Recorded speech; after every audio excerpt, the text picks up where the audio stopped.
इस वीडियो को लाइक करें, हमारे चैनल को सब्सक्राइब कर बेल आइकन जरूर प्रेस करें हमारी न्यू वीडियो सबसे। જામનગર લોકસભાના ઉમેદવાર જે.પી. મારવિયા પટેલ એ કાગવડમાં કર્યા માં ખોડલના દર્શન। ગઈકાલે સાંજે કોંગ્રેસ પક્ષ દ્વારા જામનગર લોકસભા સીટના ઉમેદવાર જાહેર કરવામાં આવેલ કોંગ્રેસ હાઈકમાન્ડ દ્વારા જામનગર લોકસભા બેઠક પર જે.પી. મારવિયાના નામ પર મહોર મારેલી છે। હાલ જે.પી. મારવિયા જિલ્લા પંચાયતના વિપક્ષના નેતા છે। તેમજ જે.પી.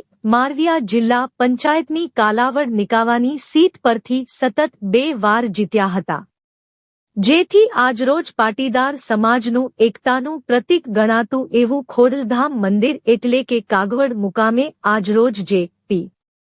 મારવિયા સાથે પાટીદાર સમાજના તથા અન્ય સમાજના આગેવાનો ઉપસ્થિત રહી માં ખોડલના આશીર્વાદ મેળવી ચૂંટણી પ્રચારની શુભ શરૂઆત કરી હતી। તાલુકાના નિકાવા ગામના વતની છે જે.પી. મારવિયા હાલ જામનગર જિલ્લા પંચાયતના વિપક્ષના નેતા છે અને તેઓ કાલાવડ બેઠક પરથી જિલ્લા પંચાયતના સભ્ય છે।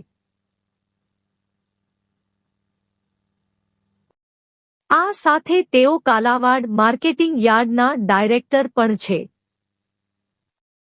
અને વ્યવસાય એડવોકેટ છે। કેમેરામેન હિતાર્થે બારોટ, રિપોર્ટર વિમલ બારોટ।